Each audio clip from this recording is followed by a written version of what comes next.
آج اگر مغرب ہم سے سائنس اور ٹیکنالوجی میں اتنا آگے ہے، افغانستان اور عراق سمیت دنیا کے مختلف حصوں میں ہم پر آگ اور خون کی بارش کرتا ہے،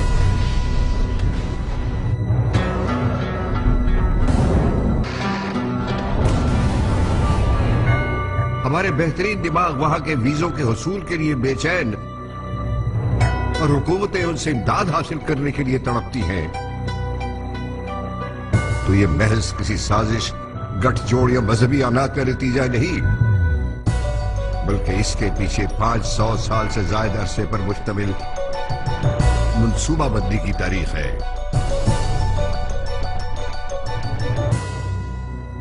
جب شہنشاہ جلال الدین اکبر فتح پور سیکری جیسا عالی شان شہر صرف چند منظور نظر ملکاؤں کو محفوظ چار دیواری دینے کے لیے بنا رہا تھا، اس وقت برطانیہ میں آکسفورڈ یونیورسٹی جیسی عظیم درسگاہ کی داغ بیت ڈالی جا رہی تھی۔ جب شہنشاہ جہانگیر اپنے پالتو جانور کی یاد میں ہرن مینار کی تعمیر میں مصروف تھا، پیچھا یونیورسٹی کا پوٹیانو کالج بنایا جا رہا تھا۔ مغل دور کے عروج کے آخری برسوں میں جب شاہ جہاں 22,000 مزدور اور 23 سال کی کڑی محنت اپنی سب سے پسندیدہ ارجمند بانو بیگم کے لیے تاج محل جیسا مہنگا شاہکار تخلیق کرنے پر لگا رہا تھا، اس وقت امریکہ میں ہارورڈ کالج جیسا تعلیمی ادارہ وجود میں لایا جا رہا تھا۔ آخری 500 سال کی ہماری تاریخ جہاں صرف مقبروں، میناروں اور دیگر نمائشی تعمیرات پر مشتمل ہے، وہیں مغرب میں یہ یونیورسٹیوں، لائبریریوں اور لیبارٹریوں کا دور ہے۔ یہ تاریخ کا سبق ہے کہ اگر آگے بڑھنا ہے تو الف بے پہ یقین رکھنا ہے، کیونکہ پڑھنے لکھنے کے سوا پاکستان کا مطلب کیا؟ ذرا سوچئے، ذرا سوچئے،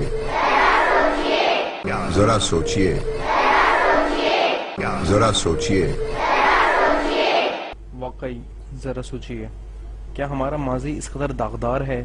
کیا ہمارے آباء و اجداد اس قدر جاہل، ان پڑھ اور گوار تھے؟ کیا تاج محل، شالمار باغ وغیرہ محض نمائشی تعمیرات ہیں؟ بے شک نہیں، بے شک ہرگز نہیں۔ اگر کوئی علم دوست انسان اپنے دماغ کے دروازے کھول کے اس ایڈورٹائزمنٹ کو دیکھے تو وہ آرام سے اندازہ لگا سکتا ہے کہ یہ محض جھوٹ پر مبنی ہے۔ جب یورپ ہارورڈ جیسی عظیم درسگاہیں بنا رہا تھا کہ اپنی جیوگرافی، جیومیٹری، فزکس اور کیمسٹری کو نکھار سکے، اسی دور میں ہمارے آباء و اجداد بر صغیر کے مسلمان ان علوم میں اپنی انتہا کو تھے۔ کیا آپ کو معلوم نہیں البیرونی کون تھا؟ البیرونی مسلمان سائنٹسٹ ہی تھا جس نے کئی صدیوں پہلے زمین کا ریڈیس معلوم کر لیا، جو حیرت انگیز طور پر اصل ریڈیس سے صرف 16.8 کلومیٹر کم تھا۔ کیا یہ محض اتفاق تھا یا مسلمانوں کے عروج کا مبلغ ثبوت کہ یہ البیرونی ہی تھا جس نے آج کے گلوبل میپ کی بنیاد رکھی؟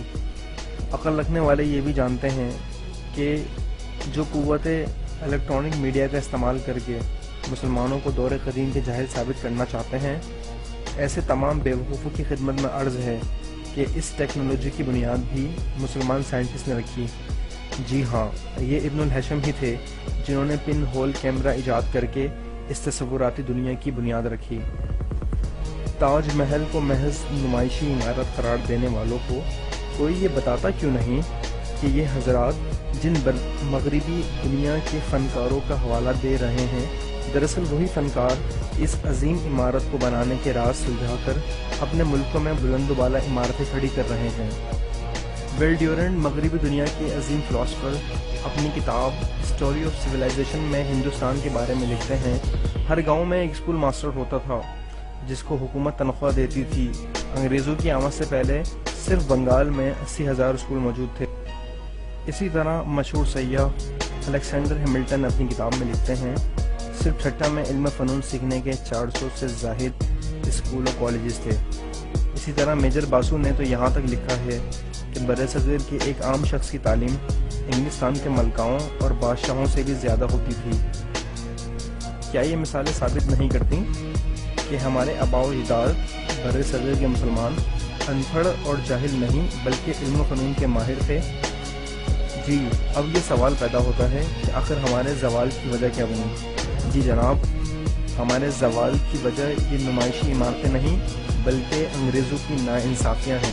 ہم اس طرح کے ایڈورٹائزمنٹ بنانے والوں کو بتانا چاہتے ہیں، جب انگریز اس خطے میں قابض ہوئے اس وقت بر صغیر میں شرح خواندگی 80% سے زیادہ تھی، مگر انگریزوں کا کمال دیکھیے کہ جب وہ اقتدار چھوڑ کر گئے تو وہی 80% محض 10% رہ گئی۔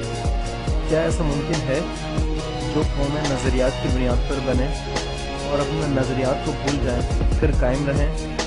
نہیں، ہرگز نہیں۔ جو قومیں اپنے نظریات کو تباہ کر دیتی ہیں وہ کبھی زندہ نہیں رہتی۔ قیام پاکستان کے دوران لاکھوں لوگوں کی دھڑکن بننے والے نعرے پاکستان کا مطلب کیا؟ لا الہ الا اللہ۔ جو لوگ اس نعرے کو بگاڑ دیں وہ ہمارے بچوں کو کیا سبق دے سکتے ہیں؟ اگر وہ لوگ علم و حکمت کی بات کرتے تو ایک چیز ہوتی، مگر یہاں تو جہالت کی انتہا دیکھیے کہ بیدار کر بھی رہے ہیں تو محض کتابیں رکھنے پر۔ واہ! یاد رکھیے، صرف پڑھنے لکھنے اور علم حاصل کرنے میں بہت فرق ہوتا ہے۔ ذرا سوچئے۔